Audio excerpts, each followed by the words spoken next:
Hello, welcome to Jason Cavness Experience. I'm your host, Jason Cavness. I'm also CEO and founder of Cavness HR. At Cavness HR, we deliver HR to companies with 49 or fewer people. The Jason Cavness Experience is brought to you by Breeze Docs. Most small businesses don't have the automation or platform to compete for RFPs from the government. With Breeze Docs, they can do this for 80% faster. For more information, click on the QR code on the screen. Also, I'm hosting an event called Cavness HR Seattle's Got Tech on July 30th. We're going to have 10 outstanding tech companies demoing what they're building with a keynote followed by Kevin Goldsmith. Our guest today is Cody Brown. Cody, thanks for being here today. Yeah, absolutely, Jason. Thanks for having me. So, Cody, I always try to start off like a kind of softball question. At least I think it's a softball question. Can you talk about either what you do for fun, what your hobbies are, or how you take care of yourself? Yeah, of course. Yeah, I mean, I love to hike. I love to go do fitness things. A lot of running, a lot of biking. All kinds of things like that. So you say biking, do you mean like cross-country biking where you're on the road for 20 miles at a time, or? Right. Yeah, just road biking. Okay.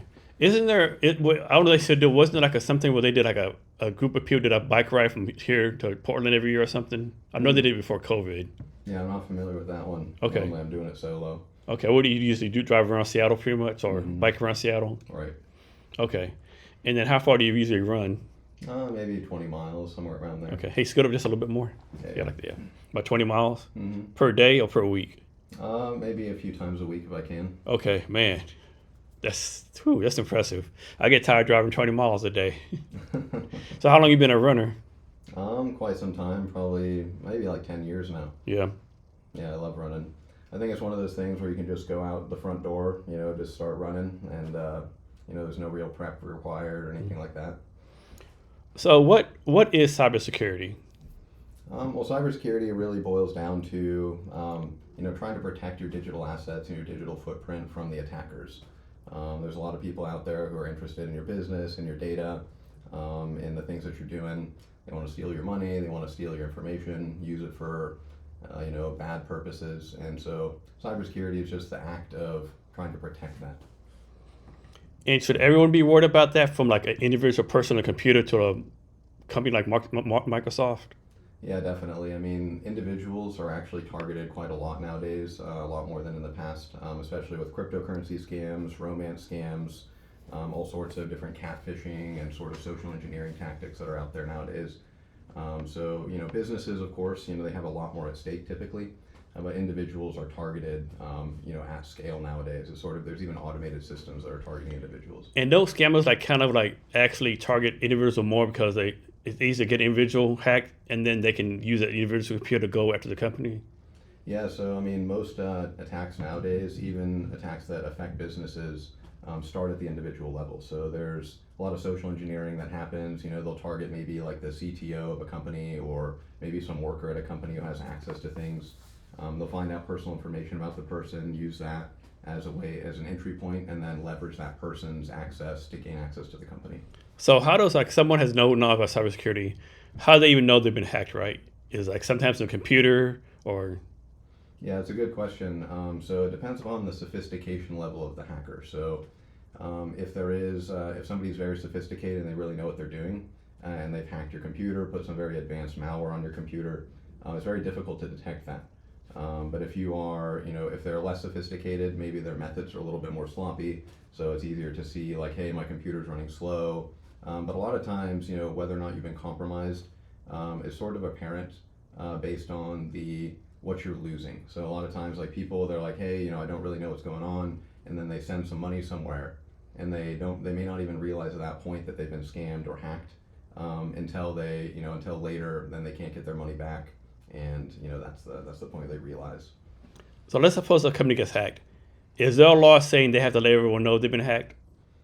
So if it's a publicly traded company, and there are certain laws and regulations that apply to certain companies that are different based on the company type. That's always been my fear. Like a company gets hacked, they don't tell no one, right? Because they take the risk. Okay, if we tell everyone, we might lose. We have all this bad publicity, we lose all the money. If we don't tell anyone, then no one knows, right? That's always been my fear, right? That all these companies really doing the right thing and letting us know they've been hacked. Right. Yeah, I mean, I think that's the most ethical thing to do. Typically, if there's been a breach, especially if it affects customers, the most ethical thing to do for the company is to release that information, say, hey, you guys have been hacked, your information's been breached, and you've been affected. Now, if it only affects the company and it doesn't affect the customers, I think that's a bit more of a gray area. Now, when companies get hacked, of course, I think one of the reasons I always hear, like, these hackers, they do like blackmail, like give us $1 million or whatever. But they also hack people in order, like, to get people's personal data and sell it on the dark web or something.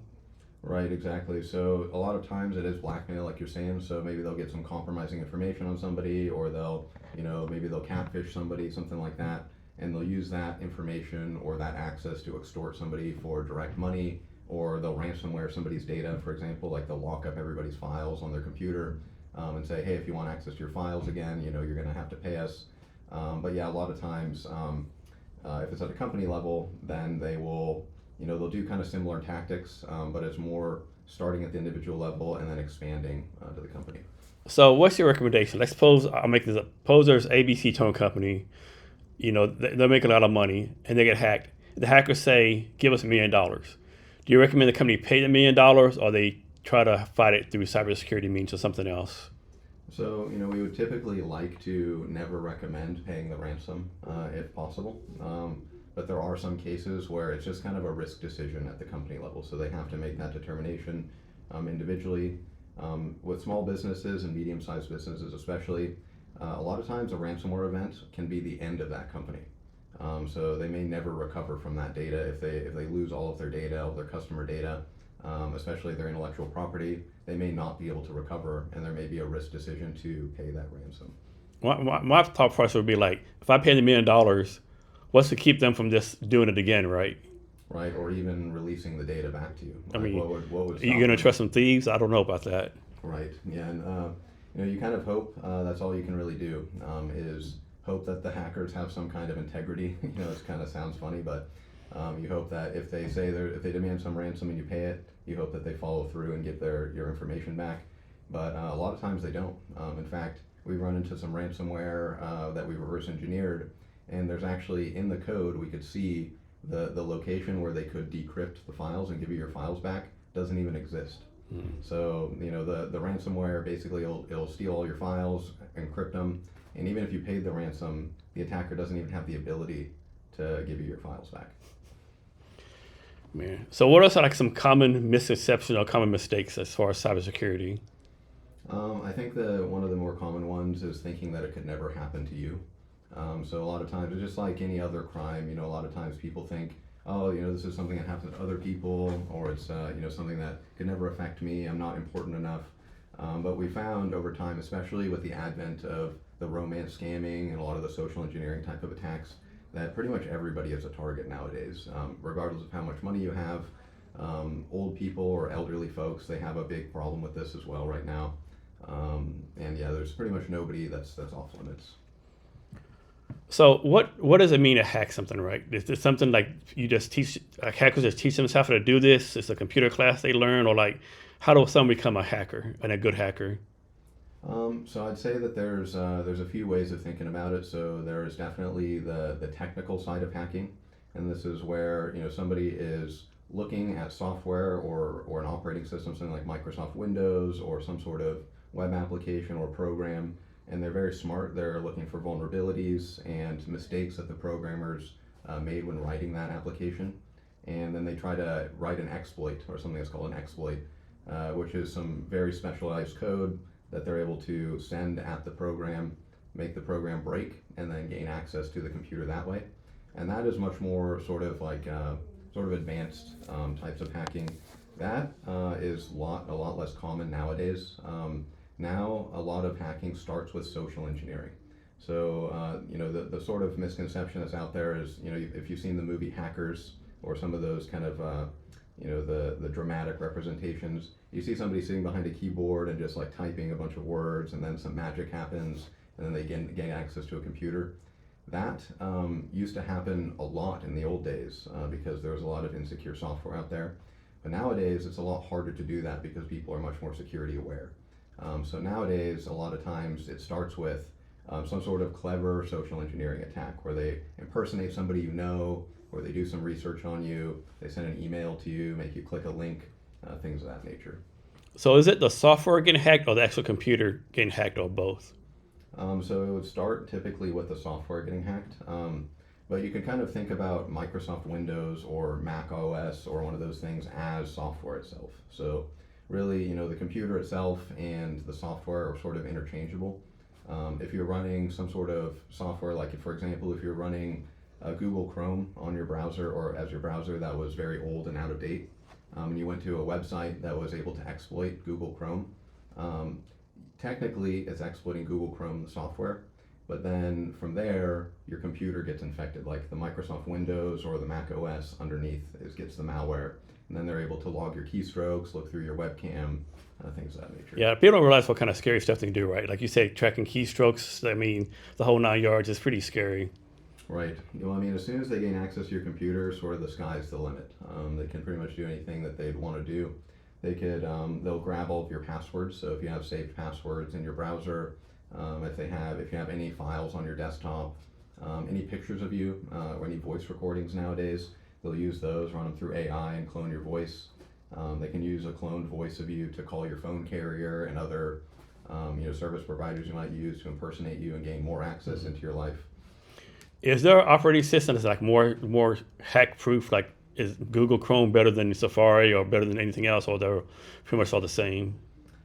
So that's a very controversial question. I'm a big proponent of Microsoft Windows. I like the Windows environment, but Windows also has a very big attack surface.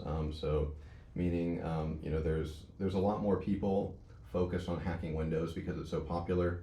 And Google Chrome, for example, is also very popular. So there's a lot more people focused on hacking that just because more people use it. However, it's sort of like a whack-a-mole type of situation where just because they're more popular, those bigger companies are more focused on security as well. But there's a lot of people who would argue that Linux and Mac are more secure than Windows, or certain browsers are more secure than others. But there's also kind of a balance between how popular those are and how many people are trying to hack them. Is there a country that has like more hackers than other countries? Like, is like a country known for having a lot of hackers versus other country, or hackers like pretty much spread out across the world pretty evenly? So you'll kind of hear the top, sort of the world powers out there. So China, Russia, North Korea, Iran, a lot of those type of countries. There's a big kind of line or rift between state-sponsored hackers, so hackers that are employed by the government to do intelligence operations or hack other governments, and then the types of hackers that are much more individual, like they're doing cyber gangs, or they're just smaller criminal groups that are doing ransomware and blackmailing type attacks. But typically you're going to find in a lot of, especially inside of Russia, there's a lot of these types of things going on. A lot in China. It's kind of a mix. But you'll hear more news and events coming out of those bigger countries. So the dark web, like I always see the dark web is like this big nasty place you buy illegal stuff at, bad things happen. Like, is the dark web actually a place that people go to, like criminals go to do illegal activities? What is this dark web? So in a nutshell, the dark web, typically, if you can kind of think of it as a encrypted version of the regular internet. So there is the possibility that people are using. It's very privacy focused. There's a lot of encryption. There's a lot of anonymous type of stuff that goes on in the dark web. The way it works, really, just to describe it, instead of opening Google Chrome and going to google.com or some normal website, you would open a browser called Tor browser, and then you'd go to a URL that ends in .onion rather than .com. And then there's a lot of encryption that happens, a lot of kind of proxying and sort of things to make that website hard to find and make the activity that happens on that website hard to track. So if you think about it along those lines, there is the theoretical possibility that somebody's using that for normal purposes or non-illegitimate purposes. People may be just more privacy focused, so they want to have some sort of, maybe there's a censorship concern in their country. So there may be some legitimate use cases for the dark web. But typically, most activity that happens on the dark web is kind of what you're saying, where it is malicious or illegal or things like that. So the internet itself, right? No one actually runs the internet, right? Like there's not an organization somewhere that runs the internet. Internet is like pretty much like for everyone, free base. Like there's no controlling organization that runs it, is it?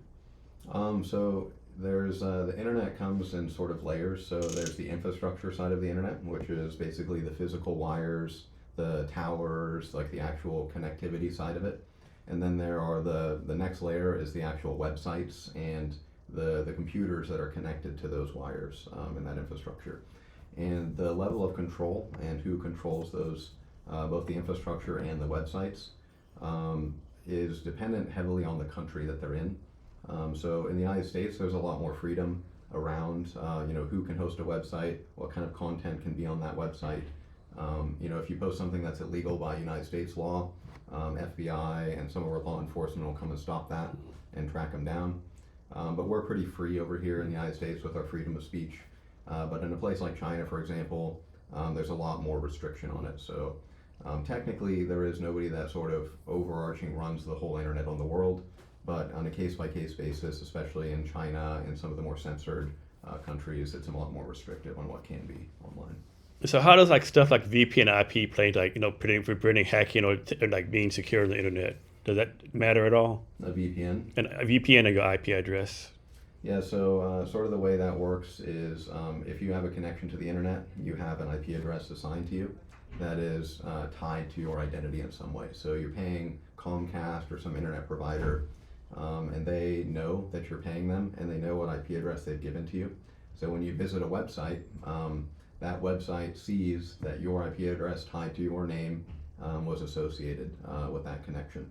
So if you access google.com, they sort of know this IP address accessed google.com, and if you were to do something illegal or against the rules, then law enforcement could subpoena Google and say, hey, who connected to your computer or your servers to do this activity, and then Google could give that information up.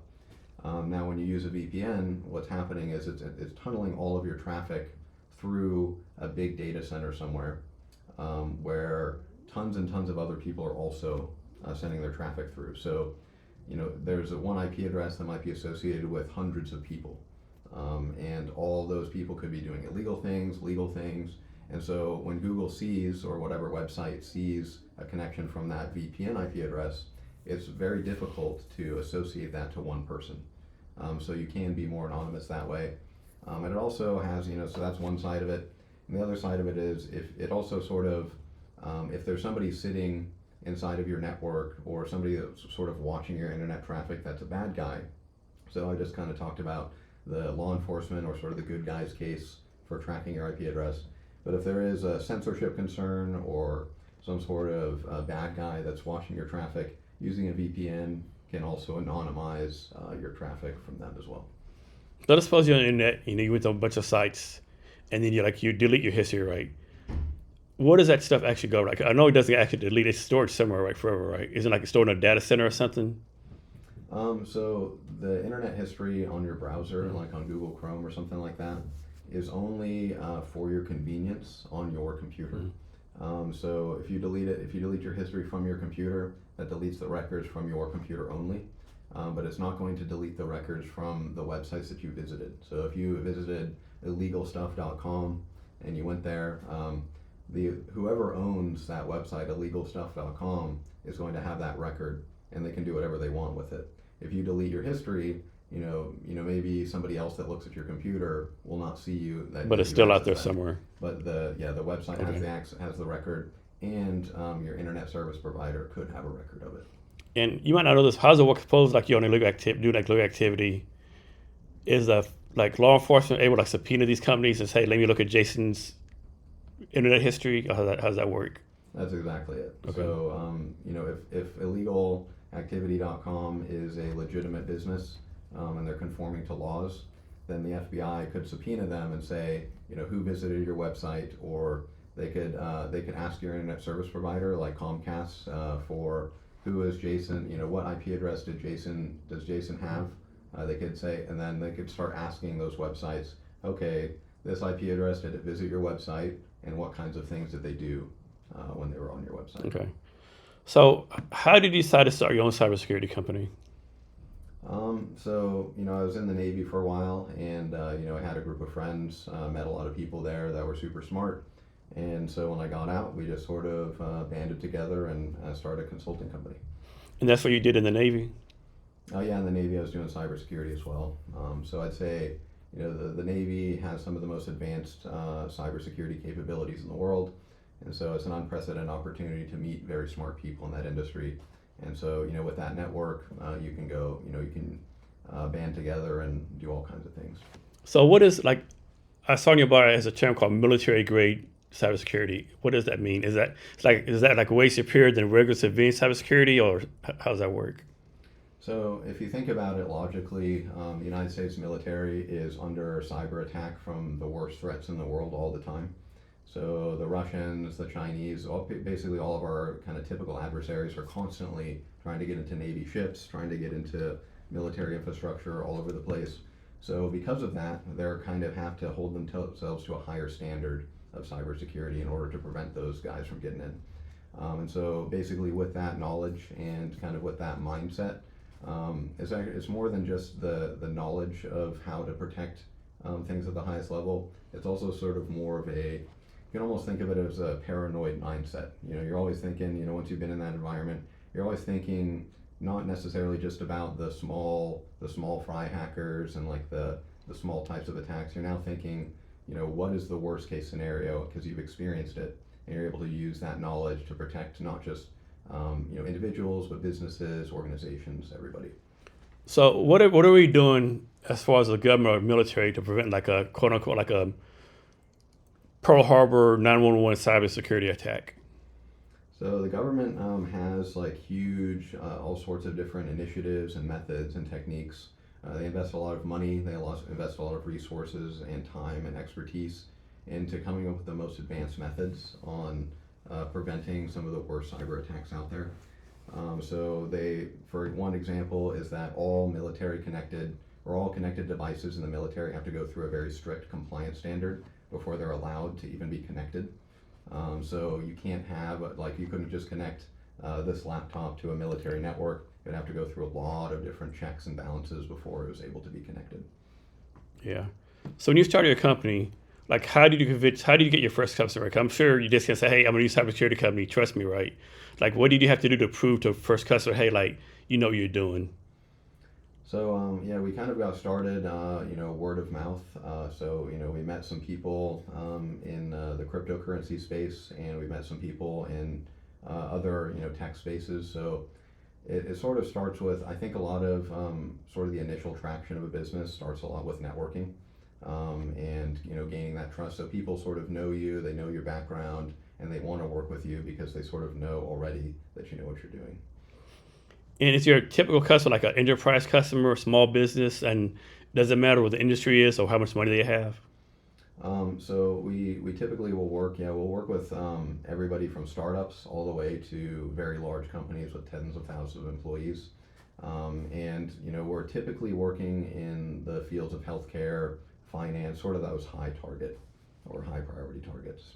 And how long were you in the Navy? I was in for 6 years. 6 years. Can you talk quick about your experience in the Navy? So when I joined the Navy, I went through a bunch of schooling, that taught me a lot of different things about cybersecurity and how to analyze and understand networks and, technology and various things. Then I went on to do offensive work, so I did some offensive cybersecurity type of work. Then I've done a lot of defense work, so protecting the networks as well as, breaking into networks, both sides of it. I've done a lot of development work, and basically just led a lot of advanced types of missions that the Navy needs. And some, I guess, you got a lot of certifications in the Navy. Did those certifications transfer to the civilian world, or do you have to do that stuff all over again? So in my field, in cybersecurity in the military, it's one of those unique ones where there is a direct translation. So, Yeah, because most of them don't translate, unfortunately. Right. Yeah, a lot of the skill sets it's harder to translate, but cybersecurity is one of those universal things where a lot of the certifications that I got and that my friends got in the military, they are the industry standard out there. And you joined the Navy specifically to do cybersecurity? Right. Yeah, I did my research before I joined, Okay. and that's what I wanted to do. That was pretty hard to get being cybersecurity. I'm sure you had a high ASVAB score. Were they doing the Navy right? In order to qualify Yeah. to get in. Yeah, I think that, there's ASVAB requirements and there's other things like that. Yeah. And so, when in the Navy did you know that you want to do this as a career? Well, I think I've always known, even Okay. before the Navy. I've always Okay. sort of been into computers and things like that. All right. And so you basically use the Navy, like build your skills up, get more qualified, and then get out and then start your own business. Yeah, I mean, the reason I joined the Navy is because I wanted to contribute, and see if I could make a difference in that field. So, what's the core mission behind your company? So in a nutshell, we're looking to provide the highest standard of cybersecurity, so military grade standard of cybersecurity to the private sector, and make the level of expertise that we have accessible to everybody. What we see as a fundamental problem is, everybody's getting hacked nowadays, and there's all sorts of, businesses are investing millions of dollars into their companies, into their technology, and then, they struggle to protect that from the evolving threats, from the advanced threats that are out there. Especially North Korea has been very active recently, targeting people in the cryptocurrency space and the finance space. And so we just want to make sure that everybody has access to the highest level of expertise to protect their assets. And how do you get your customers? Like, you have, I'm guessing you don't have a marketing plan, right? Do people reach out to you, or is it like you see in the news that ABC Tone got hacked? You reach out to them, hey, yes, you got hacked. We can help you out. So there's a mixture of things. We partnered with a few companies like Cellnet and a few other big companies to help us with the marketing and sales side of things. We have a few different channels that we use to get customers in the door and meet people, but for the most part, the overwhelming majority of our customers are word of mouth. So a company that we did good work for, they're happy with what we did, and then they kind of tell other people about it. And you've been in business, like, I think 3 or 4 years? Yep, about 4 years, 3-4 years, yeah. So I think a lot of new business, they struggle with pricing, right? So how did you figure pricing out? Like, was it like experimentation? Is it like by the project, by hour? Like, how did you finally come to your current pricing model? So that is a difficult one. So we do we've done a lot of market research and try to find because a lot of the services that we're providing are fairly standard. They're fairly ubiquitous across this industry. For example, like a penetration test, testing a network, trying to hack into a network and find the vulnerabilities. That takes a certain amount of work. The people that we have on our team to do that work, charge us a certain amount per hour to do that work. And there's a certain standard, pricing for that most companies are using. So it's sort of a mixture of all those things that we use to come up with our pricing. So, like, you're here with small business, right? And you talk about all the nations threats like North Korea, China, Russia. If I'm a small business owner, should I even be worried about those big level things? So, the short answer is yes, but the longer answer is it really depends upon what you're doing. So, if you think about it, if you are doing, for example, payment processing, if you're a small payment processor, there are certain groups out there that they're not really thinking so much about, they would love to get the big payment processors, but they sort of have a standard process that allow them to target payment processors in general. So it depends upon which industry you're in and how, prevalent those types of companies get hacked. And do you still have your security clearance from the military, or that's gone now? Yeah, I still do. And how long do you keep that? So I think that there's I'm not sure. I think it's maybe 4 or 5 years from the last time you've used it. Okay. Like that. And do you need that for your current job, or this is something that you just needed in the military? Yeah. So it's not super required for Okay. the job. Yeah. Okay. And do you have any like government contracts, or is it all private companies? So we do a bit of work with government, local, state, and federal, and then we also do private sector work. And from your point of view, what's the difference between dealing with government entities versus private? Sorry, what was that? Is there any difference between working with government entities and private companies? So with of course working with government entities, there's actually, I would just say it's just slightly more difficult all around. So there are the differences. There's a little bit more paperwork. There's a lot more qualification. There's a lot more due diligence involved. But so you do have to jump through more hoops. But all of that stuff, in my mind, is totally understandable. Because they don't want to be working with vendors that are untrustworthy. So based on what your experience, like, how's the U.S. rank globally as far as like cybersecurity? Are we the number one nation? Is China number one? How do we rank as far as all that kind of stuff? So, ranking the top three out there, USA is number one, and just sort of objectively speaking, our capabilities are better than everybody else's as far as both offense, defense, the way that we approach cybersecurity, our technical capabilities are just better. And then Russia and China are after us. And we're number one just because we have the better tech, or people are better, or what do you think? What makes us better than other countries? I think it's a mixture of all of those. So, we have a big budget. We spend a lot of money on it, more than those other countries do. We also have some of the top talent in the world. We're very good with our strategy and the way that we approach things. And we also have a lot of innovation that comes out of the United States. So, especially China, you hear a lot of the stories of how they're constantly trying to steal our information, and they're trying to hack into our government contractors and steal our blueprints for new technology. We just innovate faster, and we're better at what we do. Yeah, I always say like we're better innovators. China's better copiers. Right, exactly. Yeah. So, what's your take on like using AI for cybersecurity operations? Is that something that's really happening right now, or is this a bunch of hype? So I can see AI as being useful, just as useful for cybersecurity as it is in other places. We don't employ a whole lot of it. We do, use the typical products that are out there that employ AI. So, for example, baseline and anomaly analysis. So, using AI to get a baseline of what normal looks like in a business, and then if something stands out as very strange, AI can help you identify that. So there are definitely use cases for AI, but it's not I wouldn't say that as of right now it's a huge game changer yet. Do you see a time in the future where like the US AI and the China AI are like fighting this stuff between the two different AIs and humans are completely out of it? It's a possibility.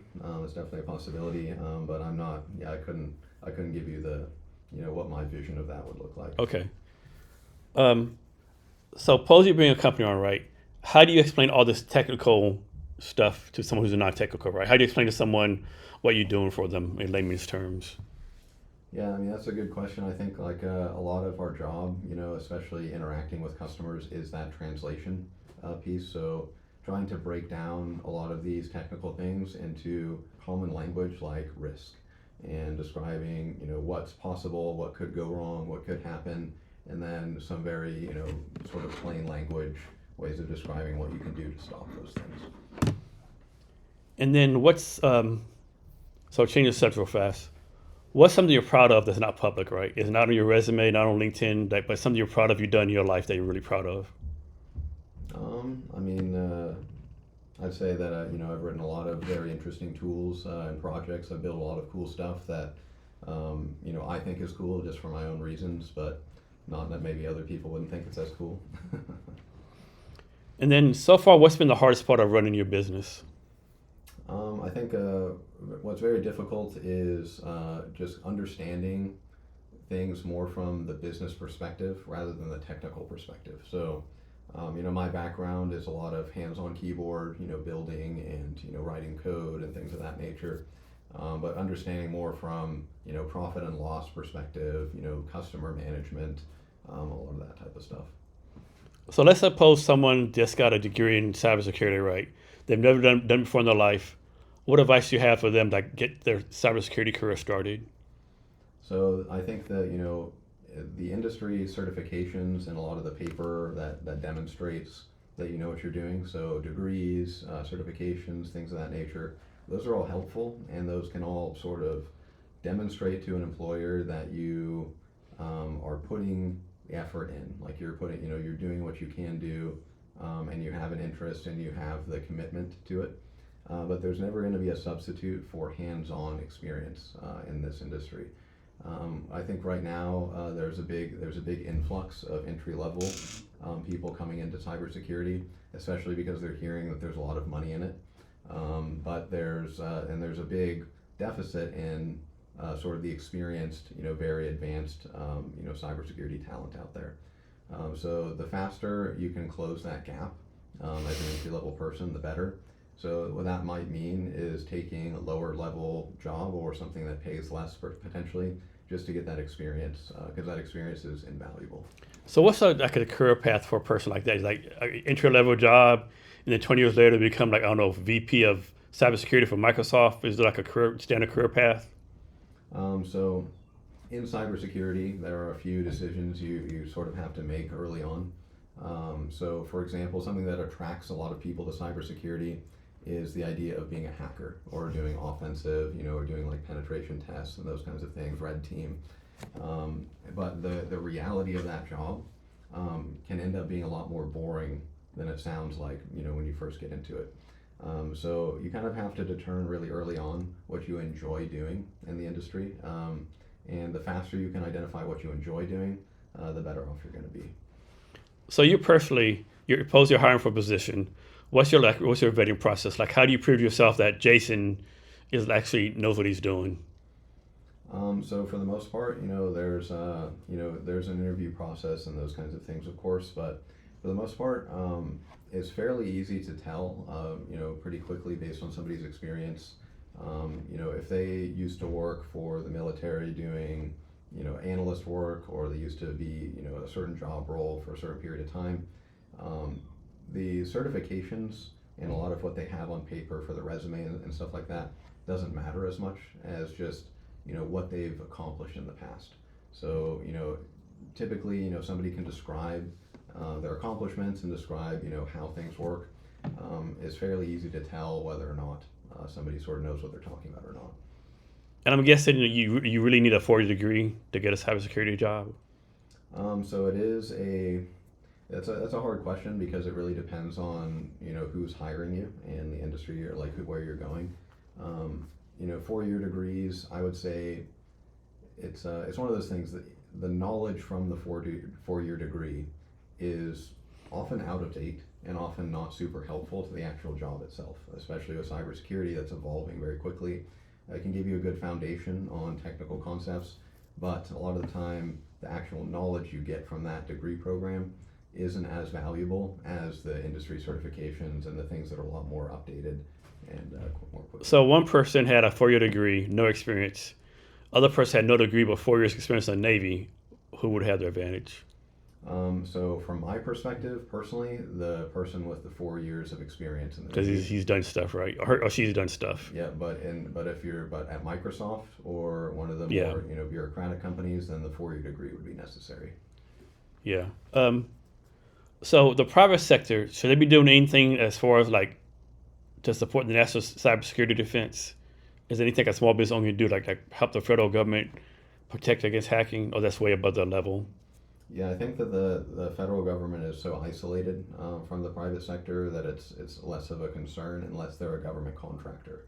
So government contractors nowadays, they have to adhere to a lot of the latest standards that are out there, like CMMC and a few of these other acronyms that make them conform to a certain standard of cybersecurity, and that's necessary if they're working with the government.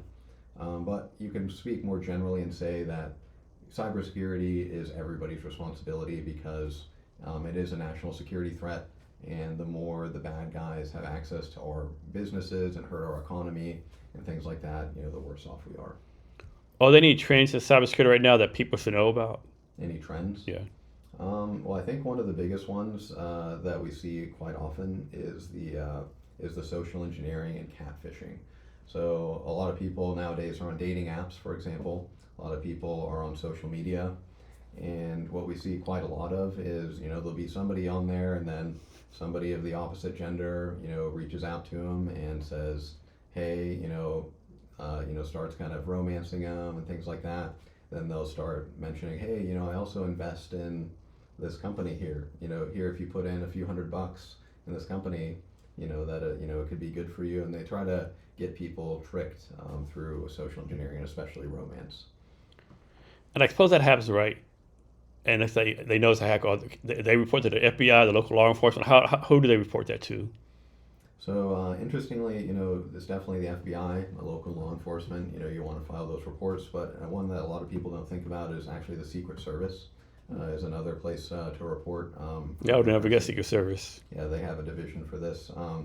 So at the end of the day, though, especially with the methods that these attackers use, typically, and in fact, most of the time nowadays, they're using cryptocurrency as the means of stealing money. And the nature of cryptocurrency is once you make a transaction happen, there's no way to reverse it. So, law enforcement at that point, they can't really do very much to recover your money. A lot of times these criminals are in other parts of the world that don't have the same laws, and they're using VPNs, as you mentioned, and other methods of hiding their tracks. So it's kind of a lost cause most of the time. Is there a stat out there somewhere that shows like what percentage of us have been hacked? That's an interesting question. I don't know. Okay. Any idea like what percentage of hackers are successful as far as getting money from people? So I could say that it's a very low percentage of overall hacks that are successful. So a hacker, on average, they're going to be sitting there trying hundreds or thousands of different attack vectors to try to gain access to just one thing. So statistically, like just numbers wise, they're failing most of the time, but that's kind of doesn't matter if they just get one win. They only need like one win, right? Right. Yeah. So these hackers, I'm guessing they need a certain minimum amount of computer power or something to do all this stuff. Well, that's really not the case actually. No. So you could pull off a cryptocurrency scam or even a fairly sophisticated technical attack with just a very small laptop with minimal. I don't know. I always thought it had to be all these computer screens, big and powerful computers, or just something simple. Yep. If you've heard, I don't know if you ever heard of Kali Linux before. So it's just an operating system where it's like Windows or Mac OS, but it's specifically designed for hacking. And so you could install Kali Linux on pretty much any laptop and use that to do malicious things. And I'm guessing if you're like in a Starbucks on Wi-Fi, it's easier to hack then versus your own home network, right? Or does that matter? So it is, that is a very common, thing that you'll hear is public Wi-Fi is more dangerous, and that is the case in principle.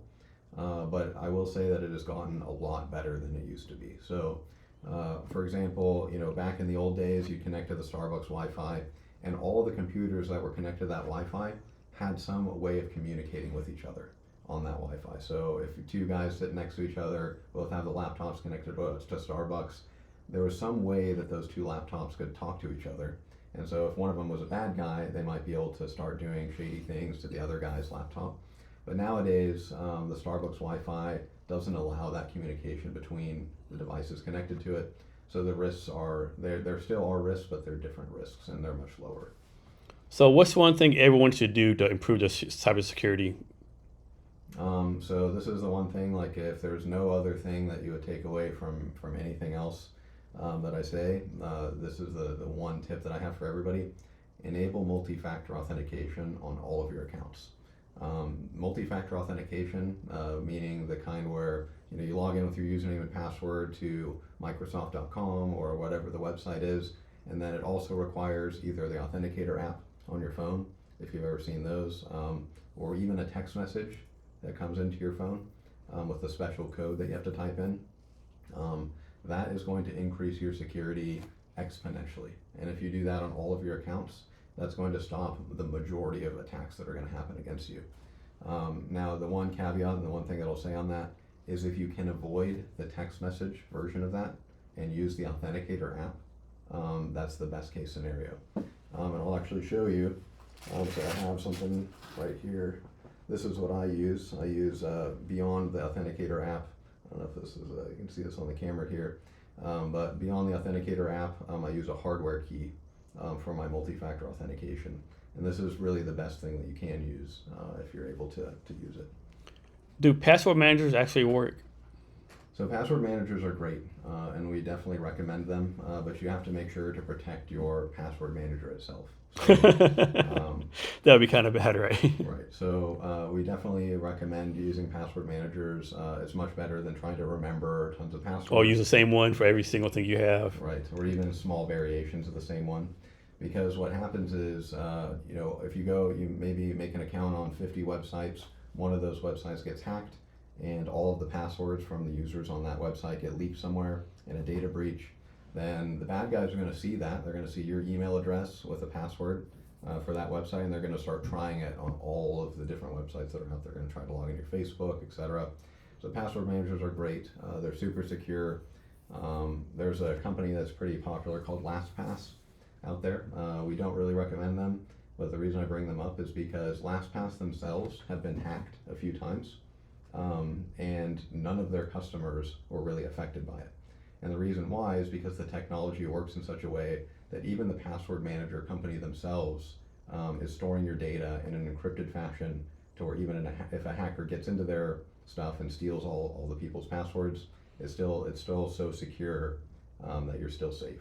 So really, if there was a recommendation, we use Bitwarden. Yeah, that's what I use. I use Bitwarden. Yeah, Bitwarden is the I one use that we them. recommend. That's good to hear that you use it. So I feel a whole lot better now. Yeah, that's good. So what's a myth about cybersecurity you wish would go away? A myth about cybersecurity. I mean, I think it's really that one. More than like I kind of mentioned it before already, that it just it won't affect you. I really wish that people would start thinking. What we run into a lot of the time is people will call us and say, I can't believe what's just happened. We've all been locked out of our accounts. We don't know what to do. We don't know where to start. And at that point, or the point where you're calling a cybersecurity company in a panic, is too late. They've already done the damage that they could have done. And in almost all of those cases where we get those calls, it was such a minor thing that they could have done to prevent it from happening. Something as simple as multi-factor authentication would have stopped the whole event from happening. So just thinking from the perspective of, hey, it is possible for me to get hacked, and I should take some precautions. So you're coming like you have a new customer, right? Do you tell the company, I'm gonna make this up, if you use us, you'll never get hacked? Or what's your, do you say, I guess you can't say they'll never be hacked. What kind of strategies do you give them as far as like protect them as best as you can? So we don't really, it's not really possible to say you'll never get hacked if you work with a certain company or if you do certain things. But the way that we would typically phrase it if we were to say something like that is that, we're working on lowering your risk or lowering your attack surface. And then how do you prove that to someone? So I think that you can demonstrate, with certain metrics and figures. So for example, a very simple one is, as an example, is if we were to look at an individual and say, oh, your Google account does not have multi-factor authentication enabled on it, and if you enable that, that will prevent 99.9% of attacks on that account. That's a way of quantifying it. And if you're a customer, do you do like some kind of monthly report for them that's saying what y'all did for them or anything like that? It would depend upon the service. So, in some cases, if we're doing like some sort of analysis work, we might have some sort of monthly report. But if we're doing, like, for example, a penetration test or compliance work, then we would issue the final report and show, here's the things that we found that are vulnerable in your system. Here's the way that we were able to exploit them, and then here's the ways that you could solve those problems.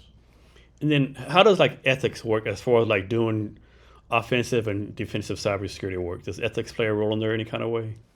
Well, certainly if if we're hired to do offensive work for a company, we have strict as something called the rules of engagement. So we provide them with the rules of engagement. What that means is we strictly define the scope of what we're going to be testing. We determine what times are best for them. So if they have certain times where they don't want that activity to happen, so what targets are off limits, what targets are high priority, all these things, we make sure that, especially with offensive work, everything is very strictly defined before we engage. Are there like some kind of national cybersecurity standards or ethics standards somewhere that some organization runs? No, I wouldn't say, nothing comes to mind as far as ethics standards, but there are certainly compliance standards out there. So the risk management framework from the Department of Defense is a big one. NIST 853, there's certain documents out there that define sort of, if you are an organization and you have technology that you're using, here are the checks that you should go through, sort of a giant checklist, if you imagine it, of all the possible things you should check to be as secure as possible. So let's suppose someone has like some kind of certification, right? Is there anything that can happen where they lose that certification? Or once you have it for life? So there are, if most industry certifications, if you're talking about that side of it, are you talking about from from an individual that's qualified to do the work? Yeah. Or you got it from school, the Navy, or? Yeah, so most of those industry certifications expire after a period of maybe 3 years, 4 years, and then you have to renew them in order to stay current. And I'm guessing you have to pay for that yourself. Like your company's not going to do that for you, right? That's something that's an individual responsibility to keep up with that. It depends heavily on the company. So Microsoft is most likely going to pay for that for you, and the military pays for those things for you. But at my company, we will pay for it for our, the people that work with us, and then but yeah, oftentimes you'll just pay for it for yourself. So let's suppose someone graduates with a cybersecurity degree, they get the needed certifications, and they're doing the job 3 or 4 years. When should someone say, you know what needs to happen or whatever? Someone say, you know what, maybe this job isn't for me, right? What are some indicators that, being cybersecurity isn't for Jason or someone else, right? Well, I mean, I would assume it's pretty much similar to almost any other job where either you don't enjoy it or you're bad at it. If it's one of those two things, then you could probably realize pretty quickly that you should, probably change fields. Especially in cybersecurity, I would just caveat that and say it is a sort of high risk environment to be in. So if you are bad at the job or you really don't like doing it, then it's sort of ethical for you to not do it anymore because other people's data is often at stake. So talk about something like like when you first started your company, like you kind of struggled with, right? Like you kind of kick your butt, but now you're like, man, this is so easy. I can understand why I struggle with this. So that's something that comes to mind is just product and service definitions. So at the beginning, it's hard to figure out, what is in demand and what companies need, and basically what services and products you want to offer to the world. And then, as over some time, you have some customers, they have some requests from you, like, we started getting a lot of requests for penetration tests, for example, and compliance work. And then it just becomes very apparent, what is in demand, what's needed from other people, or needed by other people. And then it sort of makes sense, it sort of becomes obvious. And then how do you decide like what you need to do as a CEO yourself and what you can delegate to someone else? So I think that, it is a difficult thing, a lot of times because, especially if you're a perfectionist or if you have sort of that mentality about things, you really want to have a hand in everything that's going on. But there comes a point where you just have to trust your people, like there's a lot of really smart people. You surround yourself with very smart people. I'm surrounded with a bunch of geniuses, so it would be foolish for me to try to take on the world myself. And then how do you do your schedule every day? Like you like kind of wing it every day? You have a calendar each day? Like how do you like do your schedule? So we have, there's people that schedule meetings on our calendar a lot of the time, and then, I'll book some time for my own work, if there's something that I need to get done, things like that. And then like how much do you actually get to the nooks and crannies stuff? How often do you actually doing the cybersecurity stuff yourself? So fortunately, I try to maintain a balance personally because I enjoy the work. So it would be important for me to, not lose my skill set, and so I definitely try to stay technical. And then like, do you have to, as far as your certifications, you have to go do those every 2 or 3 years also? Yeah, I usually maintain the Okay. certifications, the ones that are important to me. I let the ones expire that I don't see value in. Okay. Is there a college that's like known as like the best cybersecurity college in the United States? Well, it's hard for me to answer that because I don't know the list of them. But I mean, there's the sort of the obvious ones like MIT and like I went to Virginia Tech, which is a pretty good one. And then there's some other ones. I think there is the NSA has a program, and you can look up a list of the colleges that work with them and participate with NSA. I don't remember what it was called. But it should be pretty easy to find if you wanted to find that. And I'm guessing all your customers are across the United States. Yeah, so we have customers throughout the United States, and then we have a few in Canada and things like that. Okay. And then do you have a limit of how many customers you can handle? It definitely depends on the type of project. So, if somebody is asking for something that's pretty lightweight from us, then we can handle more concurrently. But if there's a lot of work going on, then, there is a limit. And your customer, they pay you by the month, by project? How does that work? So most of the time, it is by project. So we'll give them a quote for the work that they're asking for, and then we'll go through that. We have some software that we sell as well, so that is sort of similar to your software, where it's subscription model, and then there are some recurring business models as well. What advice do you have someone who wants to start a business? So I think the key is if you're trying to start a business, I would say try to minimize the risk to yourself if you can. So if you already have like a good paying job at Microsoft and you're thinking, hey, I want to start a venture, there's no reason to quit your job. You can, if you can, start, sort of planting the seeds and watering them on the side, and try to build a foundation first before you take that risk. So what happened to tell you that, you know what, this business is going to make it? How did you know, okay, this is going to be successful? Well, I mean, the short answer is just revenue. So I saw a certain point where I believe that there was it was possible to sustain. How competitive is it in the cybersecurity industry? Like, are you competing against other companies for customers? How competitive is that? It is somewhat competitive. But there is there's an emphasis and a lack of quality in the industry. I'm not much of a mudslinger or anything, but there are quite a few companies out there that are basically selling tin cans, so to speak. They'll have a lot of marketing in place, but the quality of what they're actually selling to people and the work that they provide is not very good. So That's a good question. How do you approach that? Suppose you talk to a potential customer.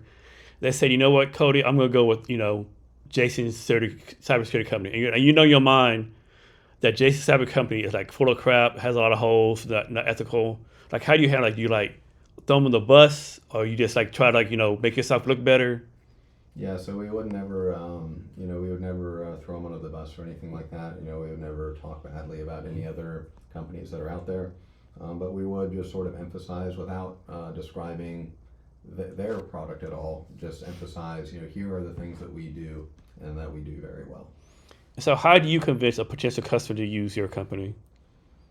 So I think it's sales is one of those things that's it's sort of an interesting and complicated topic. It's something that I wouldn't say that I'm excellent at by any stretch of the imagination, but it's sort of when you're talking to somebody that has a need, and you basically should just really listen closely to what what it is that they're looking for, what it is they need, and then try to represent yourself in that way and fill all those requirements, and then try to come in at a price point that makes sense.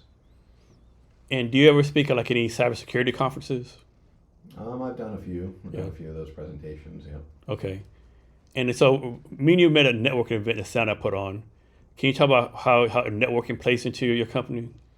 I think networking is critical. It is one of those things where for some people it sounds sort of funny going around, shaking hands and going to parties and talking to people and things. But your network, especially in the early stages of a company, is the most important part of your company. The people that the people that trust you, the people that you work with, those people all matter, more than almost any other factor in the business. Yeah, and then you never know when it's going to pay off, right? Because that event we went to, Cellnet, Jaime invited me to it, right? And that day I had a bad day. I was tired. Like, I'm not going this. Something told me, Jason, go. And I met like you. I met like 5, 6 other people, right? Mm-hmm. That I would never met if I didn't go, right?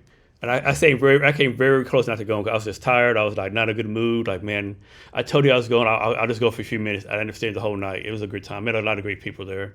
Right. Yeah. I mean, sometimes you don't feel like socializing, but then you go out and it becomes worth it. Yeah, it definitely does. So how often do you do networking? Like once a month, twice a month? So it sort of depends upon like the phase that I'm in. Mm-hmm. So when I first got to Seattle, I was going to every event that basically showed up anywhere. And then over time I started going a little bit less, and then I go a little bit more. So it sort of fluctuates. For your company, is there like phases? Like is 1 month more busy than another month, or the lags, or like pretty much like even kill work throughout the whole year? Oh, it's definitely phases. Yeah, it's definitely phases. It's not consistent, and yeah, that's one of those things where you have to still, in my industry, it's a little bit easier because a project can be worth a lot of money. So one project can be worth a lot. But if you're hoping for consistent smaller projects to sustain your company, it can be difficult if there's a down month. Does this happen? Like suppose I'll make this up. Suppose Bank of America's hacked. Do your customer call and say, "Hey, Cody, Bank of America got hacked. I think I got hacked too." We don't typically. I don't think we've ever run to that case where there's another company that's been hacked and then somebody sort of assumed that they've been hacked because of that. But it is sort of there are trends. So if there is like I mentioned, the payment processors earlier. A lot of times if there's a group out there going and doing payment processing, they're targeting payment processors all the time, then it's more likely that one of our customers that's a payment processor might have an issue. So kids are on the social media like at early age now, all over the internet, all the different social media platforms. What should parents be doing to protect their kids on social media and from hackers? Well, I would say, especially with the way the internet is nowadays, and there's a lot of kind of crazy stuff out there. If I were to be approaching that problem, I'm not sure I would give my kid access to the internet pretty much at all, just personally. But I think that at the very least, like heavy parental controls, a lot of restrictions, because beyond like the hacking and all these other things, there's a lot of stuff out on the internet that I would say is not good for a child to have access to. So I'm guessing for cybersecurity people, attention to detail is like a big characteristic. Are there other characteristics that a cybersecurity person should have? So I think attention to detail is probably the biggest one, of course. Ability to, I think one thing that's one trait in cybersecurity that's a little bit harder to find is understanding the business context and the business side of cybersecurity. So there's a lot of very smart technical people in cyber. So there's a lot of people who are really good at writing code and doing things on the keyboard. But it's more difficult to keep the business perspective in place. If you imagine perfect security, like perfect cybersecurity, would be unplugging all of the computers. Right? Yeah. So then nobody could do any work. So there's, and if you, even a less extreme example, the more restrictions you add to somebody's computer, the harder it is for them to do their job. So there's sort of a balance there. And so keeping the context of, hey, we want to protect these guys, but also it's really important that they're able to do their business and make money. So I'm assuming all your people are very technical, know they're doing, but how do you make sure they are like customer service friendly and doing the customer service stuff? Well, there's some people that are more, comfortable, being customer facing, and then there's people who are less comfortable, and so we just base it on that. I think everybody is very honest. Everybody is very humble, and if they don't want to go talk to customers, they usually will just say it. Yeah. So how do you see yourself growing in the next few years? You mean company-wise? Yeah. Yeah, I mean, so hopefully, we can expand our customer base and just get more people on board. We have some software initiatives that we're working on, but I think really the short answer is, we're just hoping to get a lot more customers on board. Yeah. So back to running and biking. You said you run a bike every day, once a week. So biking has been a little bit on the slow for some time because my bike's in disrepair and not nearby. But I run all the time, yeah. Okay, just run around by your house, I'm guessing? Yeah, I'll run down by the pier. Okay. My favorite place. Do you have any favorite hiking trails? Yeah, I mean, I've been with some people. Truthfully, I don't really pay super close attention to where I'm hiking. Uh-huh. A lot of times other people are planning it for me, and then I'll just go with them. Go with the flow? Mm-hmm. Okay. And you're not from Seattle, though, are you? No. Where are you from? The Bay Area. Bay Area, okay. And near San Francisco. Okay, nice. And you started your company here in Seattle, down the Bay Area. So originally I started my company in Texas. Okay, that's right. And does the name of your company mean anything? Security Research Group.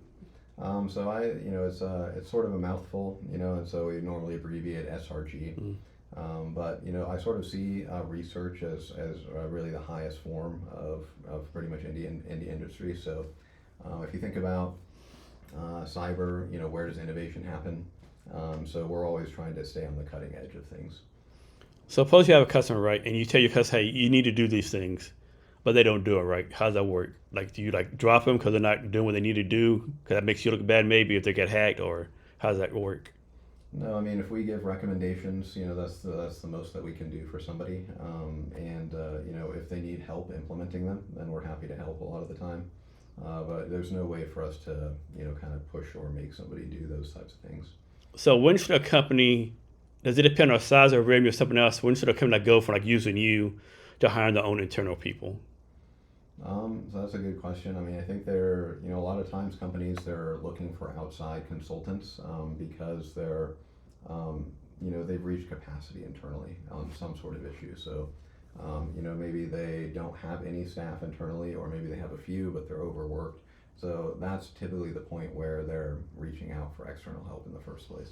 So in our startups, so people say, bring on sales at employee 6, product employee 5, like bring in different things at different employee numbers. What employee numbers should a company be at when they start being concerned about cybersecurity? What priority number would you say somebody should, what priority should cybersecurity be to a company? Yeah. I like what employee. I was like, if I'm employee 10, should I bring it on employee 5? So I think it really depends heavily on the type of company that you are. So if you're building some software, for example, like Cavness HR, that software platform, hopefully as the software was designed, really security was in mind during the design of the software, and that would be priority 0, really. Now, if you're selling, kitchen knives as your business, then it's it could be at the point where you become digital. And do you see yourself being like world war, like doing business in China, Vietnam, or like you already do Canada, but that kind of is the same thing, but. So I would say, I won't get into too many details on this, but I would say there's definitely be restrictions on what companies or what countries we do business in. Okay, all right. And for employees, like how often have they been staying with you? They leave like after 2 years, they've been with you for the whole time. So at this point, the company is fairly small, so everybody's been there the whole time. And for your employees, are you like going in the back to the Navy to recruit them, or you just recruit them from everywhere?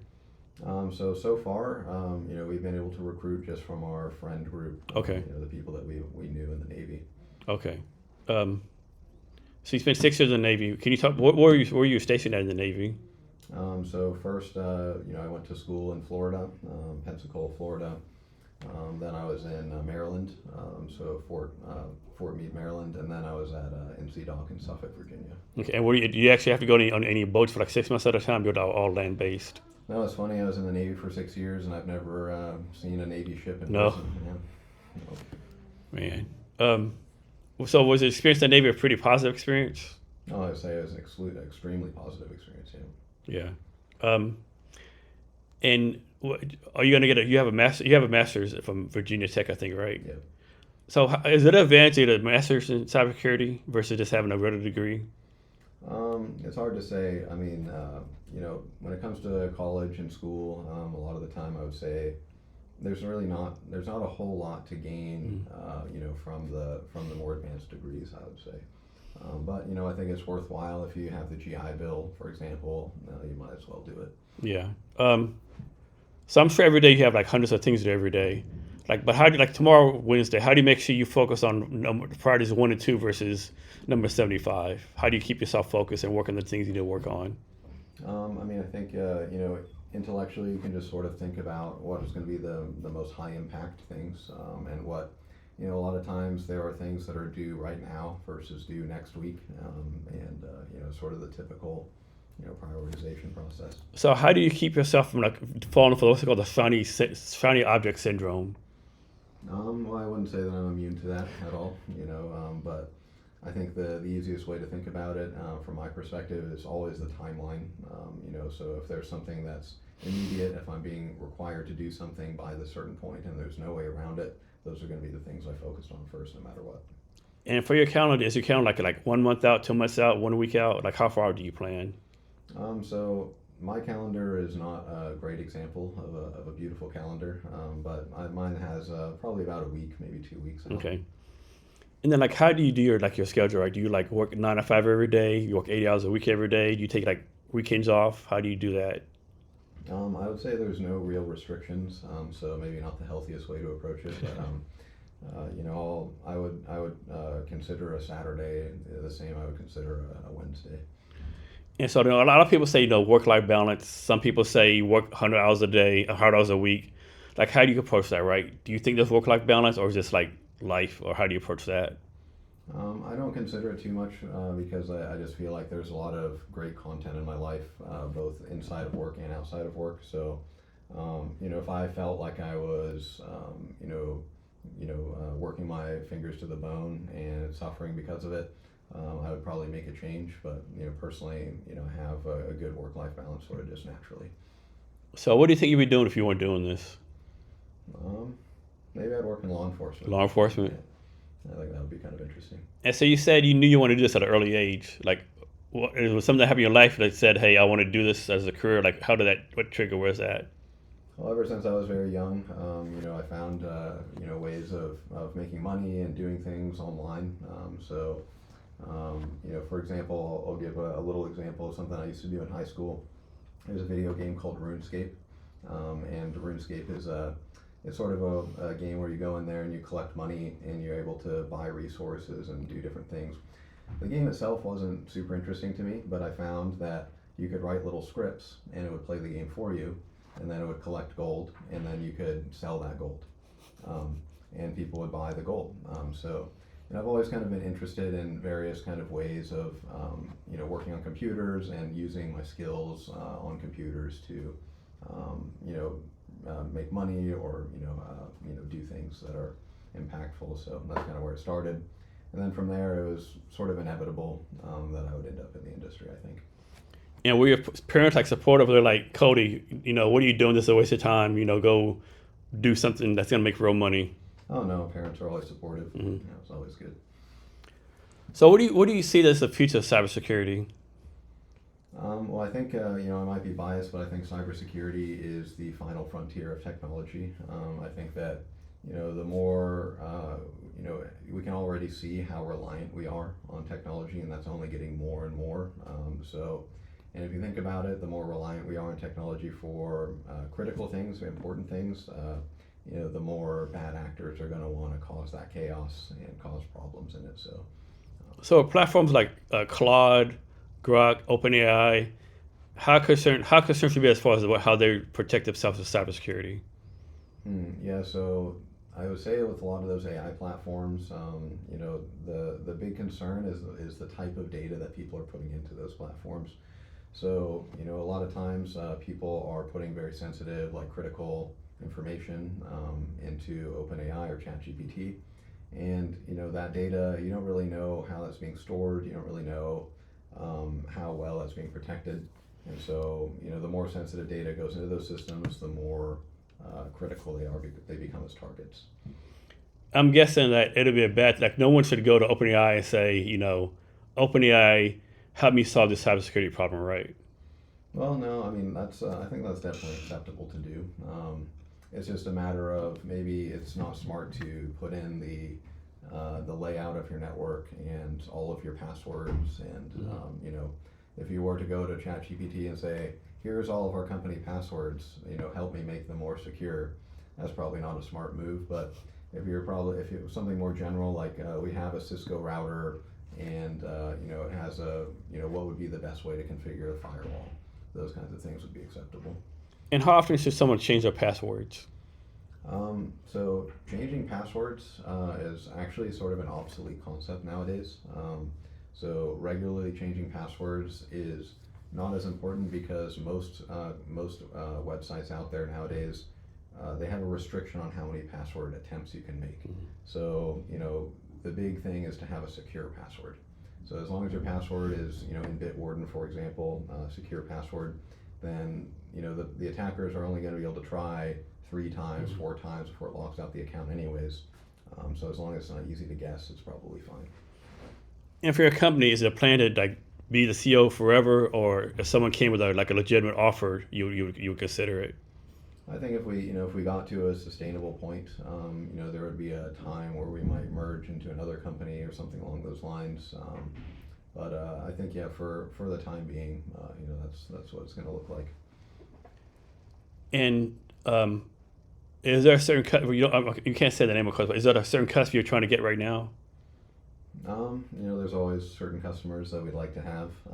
We're always working on a few of them. And I guess, of course, you have a marketing plan. Do networking events. How do you approach that marketing plan? So our marketing, as of right now, is not. We're working on SEO for the website, mm-hmm. for example, and we're working on a lot of the digital side of marketing. We have some events and some presentations and things of that nature. But I think at the end of the day, again, a lot of our customers come in through word of mouth at this point. As a CEO, how do you make sure people know that you're the expert at this, right? How do you do you do blogs, do you do presentations? Like how do you make sure that you're presenting yourself as like the expert in everything you do? So those are some of the things you just mentioned are on our radar now, and they're a little bit newer. So things like blogs, those are things that are coming out from us. So we haven't really done that in the past. A lot of the way that we establish credibility is just through again, word of mouth and just talking to people. And do customers do testimonials for you? Yeah, they do. Yeah, Okay. that helps us. So I didn't know if that was allowed or not, to be honest with you. For cyber? Yeah. Yeah, definitely. I mean, if the company is comfortable talking about the work that we did for them and things of that nature, then absolutely. And for your company, is like a certain computer you use, like a Dell computer, Mac computer, does that matter? Doesn't matter. Doesn't matter, okay. We just use a kind of a standard computer. I'm guessing I think according to you have like 2 to 10 people. Like, do you give each person like a company computer to use, or they use their own computer? So yeah, everybody uses their own computer, Okay. but we try to make sure that they're adhering to some kind of a standard with Okay. security. Like, do you put up some kind of software in the computer? We don't, Okay. but we have them adhere to a compliance standard. Okay. All right. So I know in the military we had something called like Nipper and Sipper. Like Nipper was like unclassified, Sipper was like top secret. Is there like equivalent of that in the civilian world? So it depends upon the company. So if you are an organization and you have a certain like data sensitivity, is like kind of what you just mentioned, Nipper versus Sipper. What's happening there is there's certain data that resides on each one of those networks, and it's based on the classification of that data. So like secret data is going to go on the secret network, and if a company has an equivalent to that, like let's say they have, like I'm sure Microsoft has something like this, where they have certain enclosed environments where some of their very secretive intellectual property, like Microsoft source code, things like that reside, and they have those restrictions just based on the type of data that they have. So let's suppose a customer wants to use you, right? Has this ever happened? A customer wants to use you, and you do an assessment, and you're like, hey, Jason, like your company is so far gone in cybersecurity, like there's nothing we can do for you, right? This is like you have to. You're too far gone. No, typically what we're trying to do in those cases is give them like a very fair and impartial assessment of that. So we don't, we don't use any kind of emotional language of, you're doing a bad job or anything like that. But we just say in plain English, like here are the things that we found that may cause problems for you and increase your risk, and then here's the way that you might be able to solve those. So you don't say nothing like, man, it's a miracle you haven't been hacked yet. Yeah, no, don't say anything like that.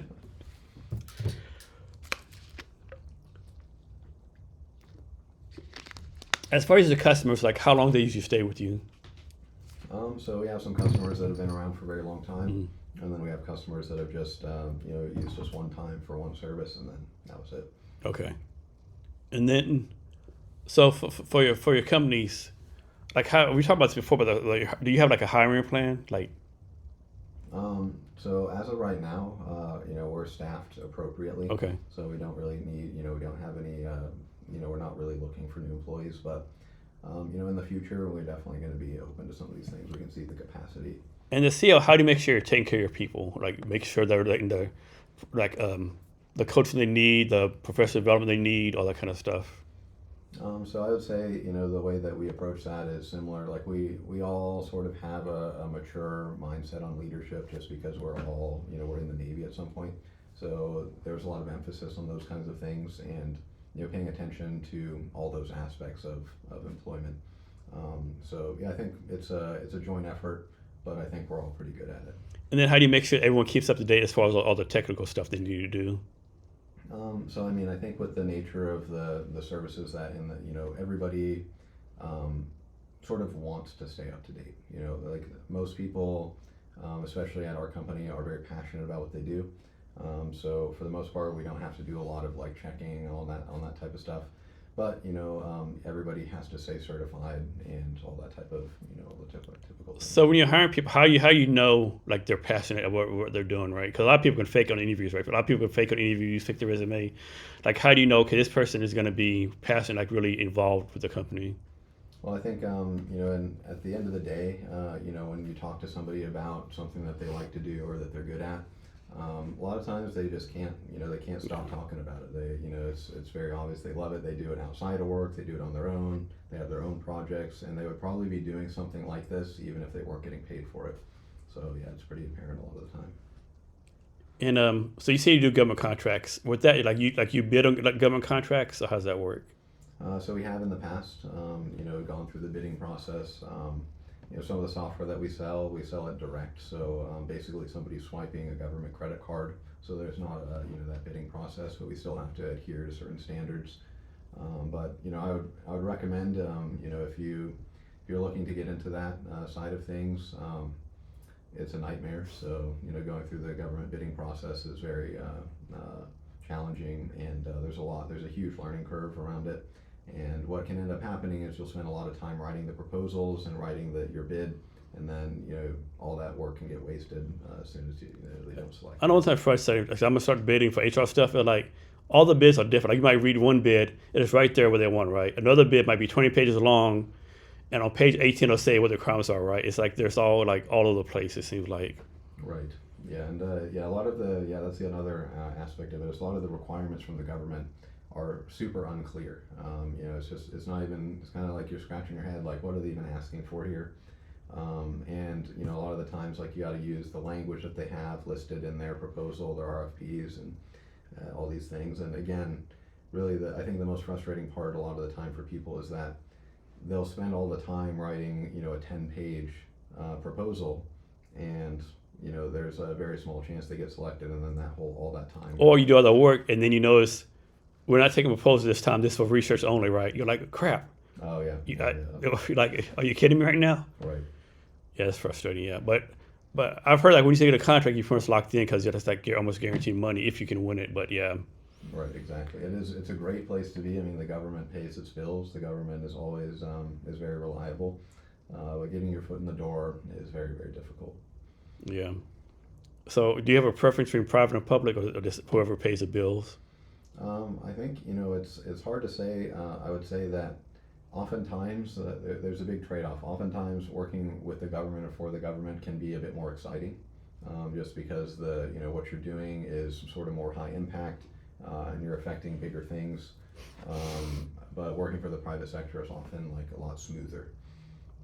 So kind of subject, like with the stuff going now in the war, like between Israel and Iran, right?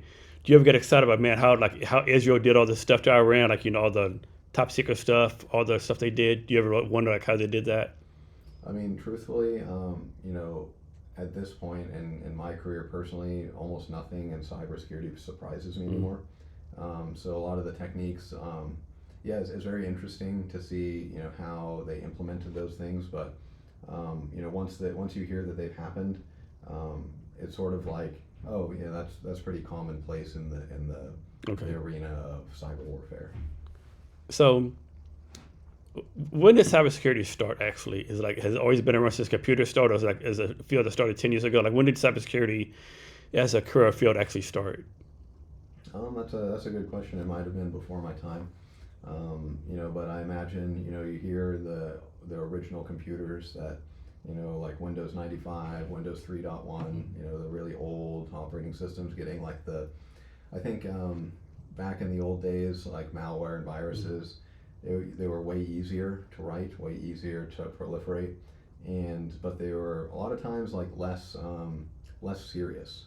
So, you'd hear like malware that would just make your screen go all like wavy, or they would have some guy's face like bumping around on your screen, sort of as a joke.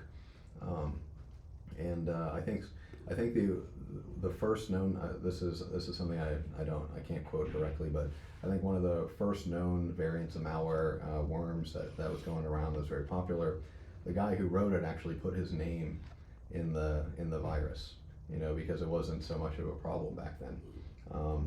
So, a lot of those, in the old days, it was much easier and all those things, but nowadays it's become sort of an industry. So I think cybersecurity as a concept has been around since the very beginning of computers. But nowadays it's more of it's a much bigger threat.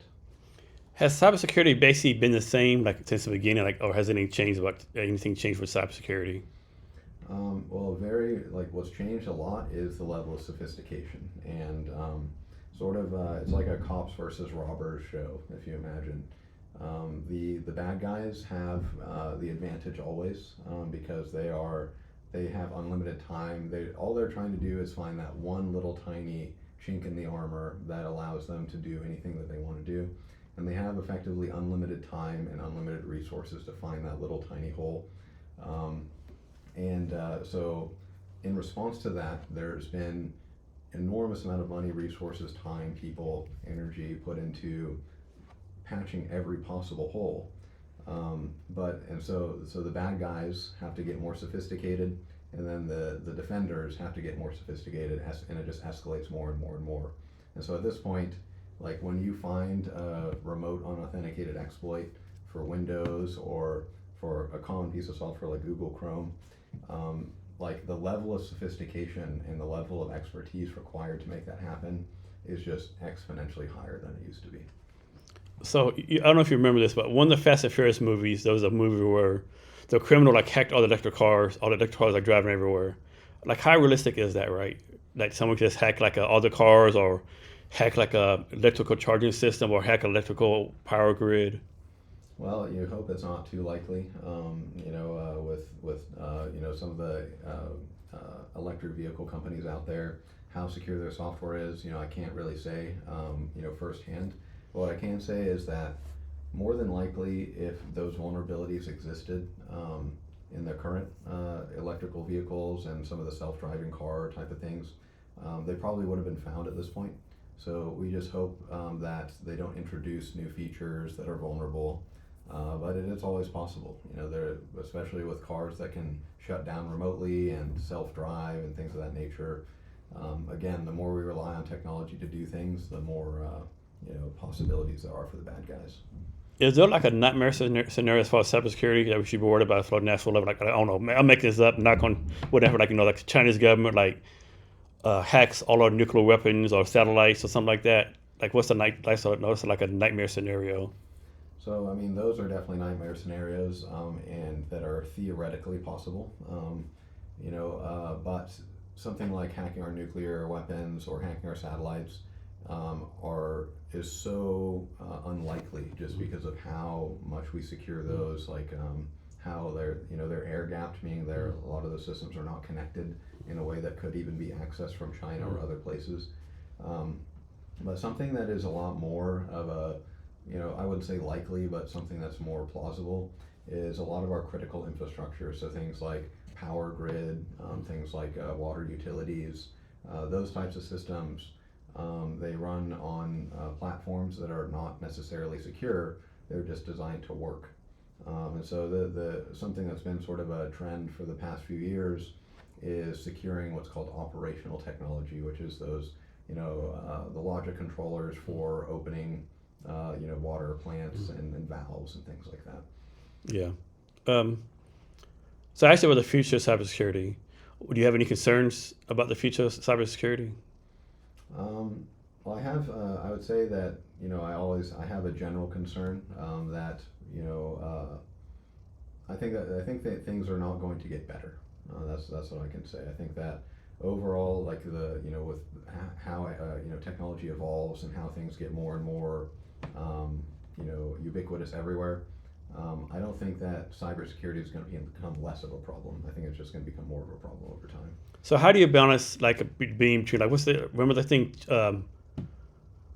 I think it's called Chicken Little. The sky is falling. Like how do you balance like the sky is falling, everything's bad for cybersecurity versus no, like cybersecurity is the best place to be. Like how do you balance those two things? You mean as far as like just as far as being in the industry and being worried about the future versus like saying, oh, this is the best place to be. Yeah. Well, I mean, I think that what it starts out with is just the level of knowledge and comfort with the technology in the industry. So if you're comfortable in cybersecurity and you have the background and expertise, it becomes a lot less of an enigma. It's not this some sort of shady, unknown, kind of scary concept. It's more like here it is a solvable problem, so to speak. It's just about how aggressively can we solve that problem and how quickly can we solve it. And can you talk about what your software does? So our software helps automate compliance. So if you think about what cybersecurity compliance is, just to describe it, you can just imagine it like a giant Excel spreadsheet with all of the checks for, one check mark on this might be enable multi-factor authentication on all your accounts. And you either do that or you don't, and you check that off the list. But then you need a way of proving that you've done that. So our software really helps streamline that process. And you built this yourself? Yep. And how long did it take to build it? So that software took maybe about a year to build. Okay. You gonna build any more software coming up? We build, we're always build. We actually build quite a lot of software, but nothing that's that we're really selling or that's relevant. Okay. All right. So you already talked about your company some. Can you talk more about how the company got started, what you're focused on right now, and your future plans for your company? Yeah, so the background of the company again is it's just sort of a group of cybersecurity guys.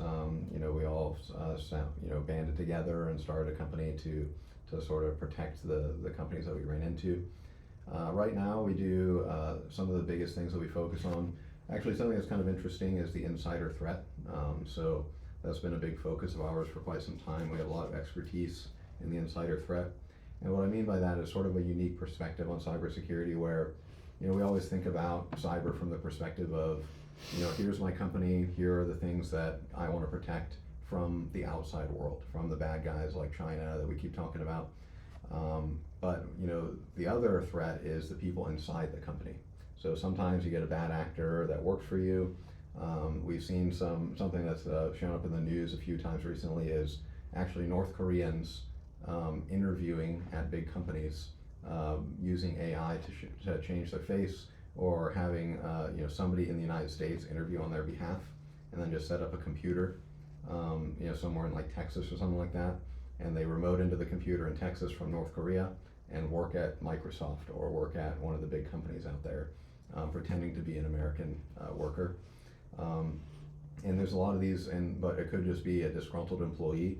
So that's a kind of advanced case, but it could just be somebody who's upset with the company, or they might be getting fired soon, or something along those lines, and then they cause destruction inside the company. So that's another aspect of what we're working on.